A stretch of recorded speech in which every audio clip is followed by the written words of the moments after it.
ये कमर की लचकन, ये गुंजित सदाएं। क्या ये कैसे कैसे तजुर्बे हैं भाई आपके, भाई आज पता चला। ये निगाहें हैं कि सीसी कैमरा है। ये कमर की लचकन, ये गुंजित सदाएं, ये मोहब्बत की बातें, ये महबूब की यादें, ये बुझते चरागों को बेशक हवा दें। इन्हीं की बदौलत है महफिल में रौनक, इन्हीं से वफा की अशरफी दमकती, इन्हीं से हिज्र की रातें हैं कटती, इन्हीं से जवानों की आंखें चमकती। पर हमें आग पीने दो जिंदा जवानों कि सूरज का हमको भरोसा नहीं। हमें आग पीने दो जिंदा जवानों की सूरज का हमको भरोसा नहीं है। लड़े हैं सदा ही मशालों को लेके, अंधेरे को हमने भी कोसा नहीं है। न आंखों को झीलों से तशबीह दी है, न जुल्फों को बादल का नाम दिया। न आंखों को झीलों से तशबीह दी है, न जुल्फों को बादल का नाम दिया।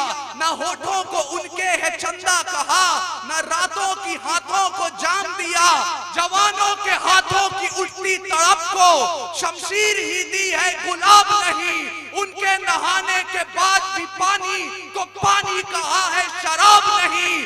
हम ही है राणा और बिस्मिल भगत, यूं ही रूप अपने बदलते रहेंगे। और भारत को उजाले की पड़ी जो जरूरत, तो जलते रहे हैं और जलते रहे।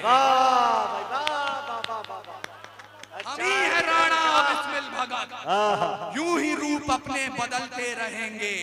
और भारत को उजाले की पड़ी जो जरूरत, तो जलते रहे हैं और जलते रहेंगे। तो जलना सीखिए, मशालों को थामिए, हक बात बुलंद कीजिए और मुल्क की बेहतरी के लिए मुल्क को बदलने का प्रयास करते रहिए। हमारी लड़ाई किसी राजनीतिक पार्टी के खिलाफ नहीं है, किसी मंत्री के खिलाफ नहीं है, किसी वर्दी के खिलाफ नहीं है। ये कलम की लड़ाई है जुल्म के खिलाफ, ये कलम की लड़ाई है षड्यंत्रों के खिलाफ, ये कलम की लड़ाई है हालात के खिलाफ। वो हालात जो जब बिगड़ते हैं तो गोंडा से अदम गोंडवी बनकर बोलते हैं, भुने काजू प्लेट में विस्की गिलास में, उतरा है रामराज विधायक निवास में। वो हालात जो जब बिगड़ते हैं तो लखनऊ से मुनव्वर राणा बनकर बोलते हैं कि दरबार में ओहदों की खातिर जब पैरों पे अना गिर जाती है, कौमों के सर झुक जाते हैं, चकरा के हया गिर जाती है। अब तक तो हमारी आंखों ने बस दो ही तमाशे देखे हैं, या कौम के रहबर गिरते हैं या लोकसभा गिर जाए। वो हालात जो जब बिगड़ते हैं तो इंदौर से राहत इंदौरी बनकर बोलते हैं कि उन्हें सूरज के घराने में रखा जाता है, हमें आखिरी खाने में रखा जाता है। जालिम को यहाँ एजाज दिए जाते हैं, मजलूम को थाने में रखा जाता है। ये हालातों को बदलने का प्रयास कर रहे हैं और इन्हें बदलने के लिए अगर आप तैयार हैं तो मैं शुरू होना चाहता हूँ। 6 पंक्तियां अपना परिचय दे रहा हूँ, संभालिएगा। हास्य की भाषा नहीं लिखी है, ना ही गजल सुनाता हूँ, कविता लिखनी नहीं है आती, चीखे लिखते जाता हूँ। देश मेरा जल रहा है, आग लगी है सीने में, हुक्मरान सब व्यस्त दिखे हैं खून गरीब का पीने में। तो हिंदूवाद या इस्लाम का पक्ष नहीं मैं लाया हूँ, घायल भारत चीख रहा है, चीख सुनाने आया हूँ। घायल भारत चीख रहा है, चीख सुनाने आया हूं। और ये भारत आइए इस्तकबाल जी जी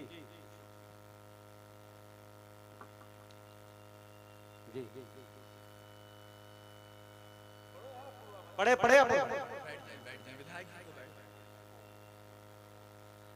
अशोक कुमार हमारे विधायक जी उर्फ मुन्ना तशरीफ लाए हैं, हम उनका स्वागत करते हैं।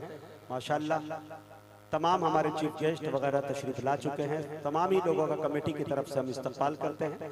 माइक पर एक अच्छा कवि इनकलाबी शायर आपके दरमियान है, दिलों को खोल कर सुने दोस्तों, जोरदार तालियों से इस्तकबाल करें इस कवि का, माहौल बनाया है। घायल भारत चीख रहा है, चीख सुनाने आया हूं। और ये भारत सिर्फ सरहदों पर घायल नहीं होता है, जब मंदिर मस्जिद के नाम पर हथियार उठाया जाता है। और मुझे बताइएगा सतमलपुर वालों कि खुदा ने अगर दिल में इबादत के लिए इश्क दिया है तो रगों में इंकलाब के लिए खून भी दिया है। उस खून की हरारत को भी जिंदा रखिए। जब मंदिर मस्जिद के नाम पर हथियार उठाया जाता है, या दुधमुहों को भी हवस का शिकार बनाया जाता है। जब मठों के मठाधीश भी क्रोध में आने लगते हैं या मौलाना बारूदी पैगाम सुनाने लगते हैं, जब शाहरुख खान के बेटे को सजा कड़ी दी जाती है और अडानी पोर्ट की बात नहीं की जाती है, पेट्रोल की कीमत चढ़ते चढ़ते छूले आसमान को, पेट्रोल की कीमत चढ़ते चढ़ते छूले आसमान को, या लखीमपुर में सत्ता ने जब रौंद दिया किसान को, अरे न्यूज चैनलों ने भी जब राग दरबारी सीखा है, तब भारत जख्मी होकर मेरे जरिए चीखा है। अच्छा है भाई, बाप। मैंने बहुत बचपन में शिव मंबर साहब को सुन लिया था कि या बदचलन हवाओं का रुख मोड़ देंगे हम, या खुद को वाणी पुत्र कहना छोड़ देंगे हम, और जिस दिन भी सच लिखने में कांप गई कलम, कागज को फाड़ देंगे, कलम तोड़ देंगे। तो इसलिए आदरणीय विधायक जी और थाना प्रभारी महोदय, आप लोग जहां हो, इस भाषा को इसलिए सुनते रहिएगा क्योंकि अगर ये आवाजें जिंदा रहेंगी तो हिंदुस्तान के इंकलाब की मशालें जिंदा रहेंगी। और मैं आप लोगों से भी गुजारिश करना चाहता हूं, मैं निराशा बांटने नहीं आया हूं। ये सरकारें, ये सियासत, ये सत्ता का गुरूर, ये विपक्ष की कमजोरी 5 साल, 10 साल, 15 साल की हैं। भारत देश 5000 वर्ष पुरानी सभ्यता है, भूलिएगा मत। जब पूरी दुनिया को चिन्ह ज्ञान तो छोड़िए, अक्षर ज्ञान नहीं था, हमने 4 वेदों की रचना कर दी थी। इस मिट्टी की कोख से निकला एक पत्थर जिसे कोहिनूर कहते हैं, उसे खरीद सके इतनी हैसियत पूरी दुनिया की दौलत में नहीं थी। और तो और सिकंदर की शमशीर में इतना फौलाद नहीं था, उसके किसी भी सैनिक के पांव की इतनी औकात नहीं थी कि इस मिट्टी के एक भी जर्रे के माथे पर विराजमान हो जाए। तब जाकर अल्लामा इकबाल ने लिखा, यूनान मिस्र रोमा सब मिट गए जहां से, कुछ बात तो है कि हस्ती मिट्टी नहीं हमारी, सदियों रहा है दुश्मन दौरे हमारा, सारे जहां से अच्छा हिंदुस्तान।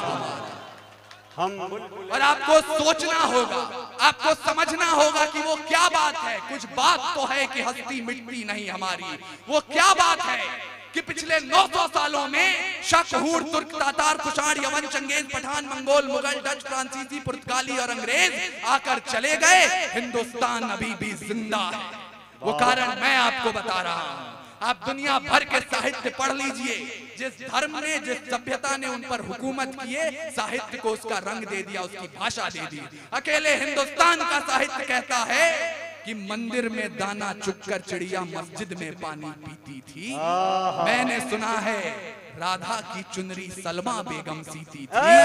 एक रफी था, महफिल में रघुपति राघव गाता था, एक प्रेमचंद जो बच्चों को ईदगाह सुनाता था।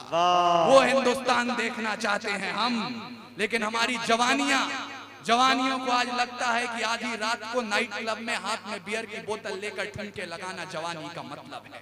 क्षमा कीजिएगा, ऐसा नहीं है।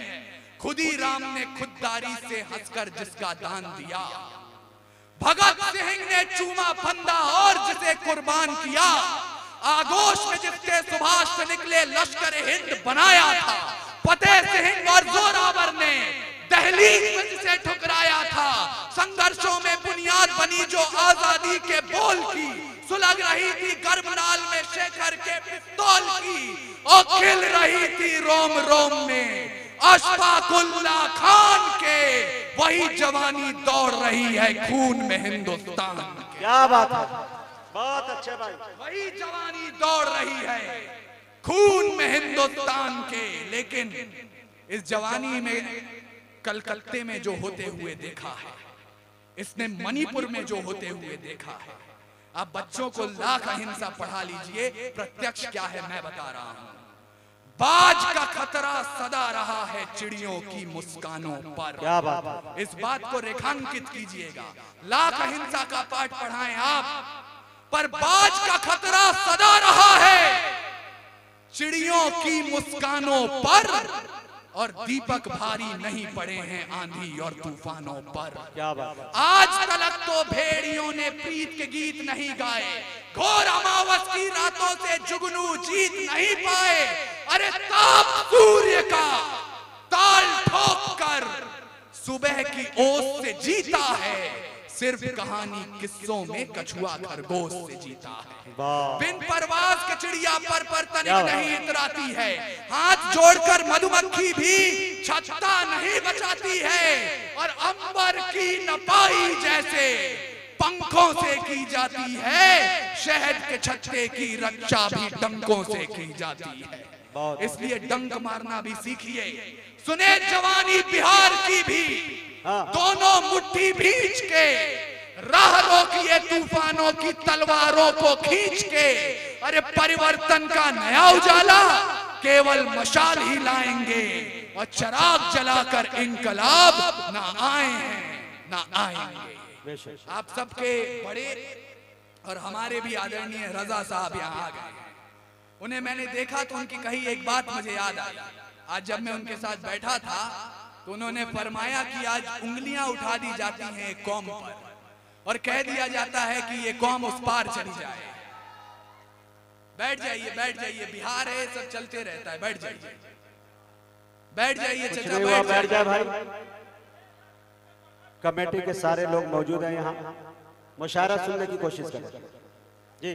तो उन्होंने कहा कि किसी एक कौम पर आज उंगलियां उठा दी जाती हैं और कहा जाता है उस पार चले जाओ। मेरे बड़े भाई नजमे हसन यहाँ बैठे हैं।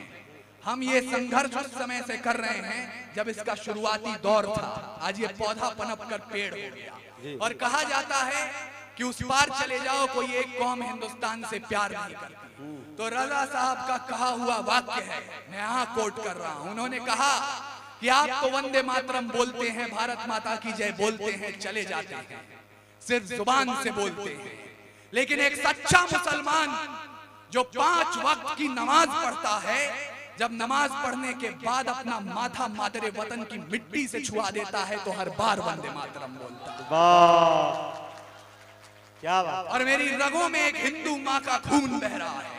उसके बाद भी मैं आपसे कहना चाहता हूं, जितना मैंने इस्लाम को समझा है और कुरान को समझा है, कुरान में लिखा है अगर पानी की कमी हो और नमाज अदा करनी हो, आप उससे पहले वतन की मिट्टी से वजू कर लें, तब भी नमाज कबूल हो।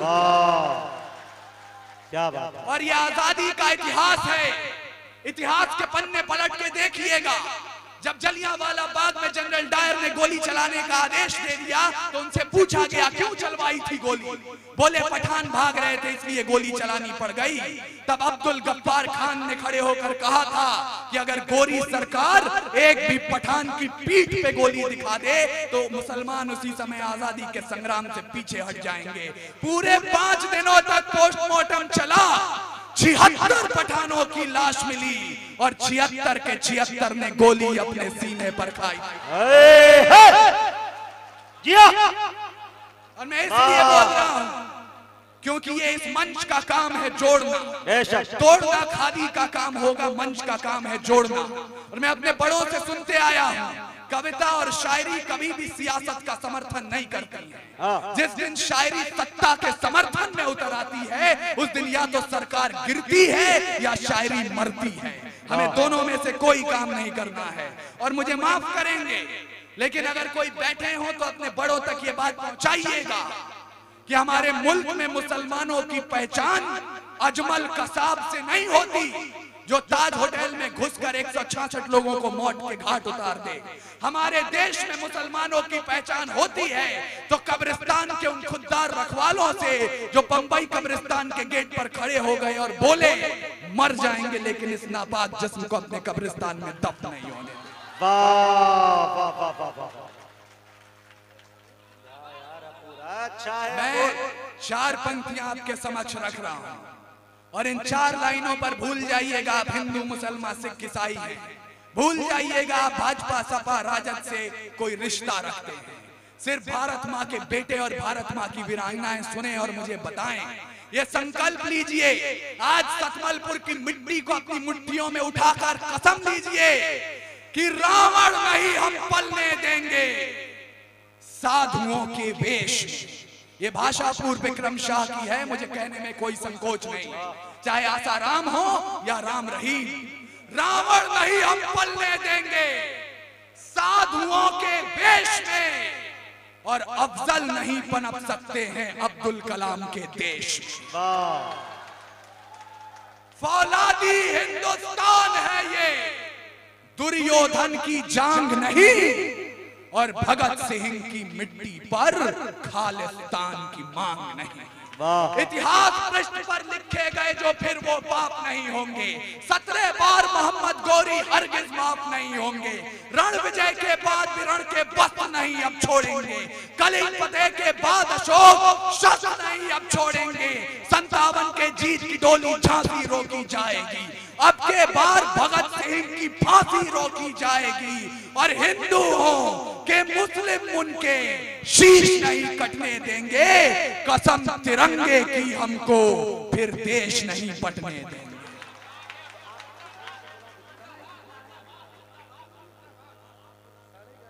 आदरणीय, अभी वसीम भाई ने आजादी की बात की थी। आजादी के संग्राम को आपके समक्ष रखा था। जिस नींव पर भारत की इमारत खड़ी है उसे आपके सामने रखा था, उन्हें भूलिएगा मत। आदरणीय विधायक जी, आदरणीय रजा साहब, बिलाल भाई, आप जहां पर भी हो, जमशेद भाई, आप लोगों ने ये महफिल सजाई है, भूलिएगा मत जिनके कारण हम ये जश्न मना पा रहे हैं। मैं उनको शब्द चढ़ाता हूं। ये अब शुरू हुआ है। हिंदू, मुसलमान, सिख, ईसाई, खोजा, बोहरी, पठान, ब्राह्मण, राजपूत, जाट, कबो, ये आज से 77 साल पहले नहीं था। जब गोरी चमड़ी सामने खड़ी थी, आप और हम एक होकर दीवार बने थे। मैं उनको शब्द चढ़ाता हूं। हिंद जिनकी जान था, नाम हिंदुस्तानी जिनका मजहब हिंदुस्तान था। रक्त से रंगते थे धरती को अरियों की ललकार पर। जय हिंद का नारा सदा लिखा था जेलों की दीवार पर। और बदन पे बंधी थी बेड़ियां, दिल मगर आजाद था। और रक्त के अंतिम कतरे में भी भारत जिंदाबाद था।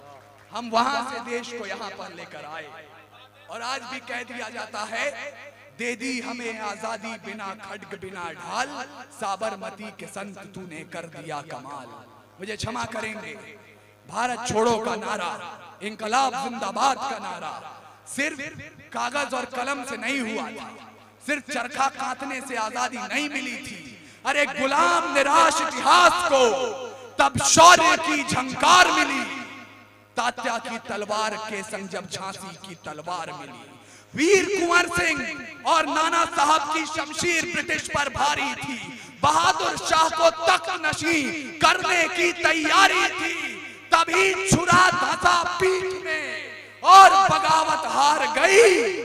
भारत की ही पतवारों से गोरी नैया पार गई। जिस लक्ष्मीबाई का तेवर मराठों को भी प्यारा था, बुंदेलखंड का एक राजवंश रानी का हत्यारा था।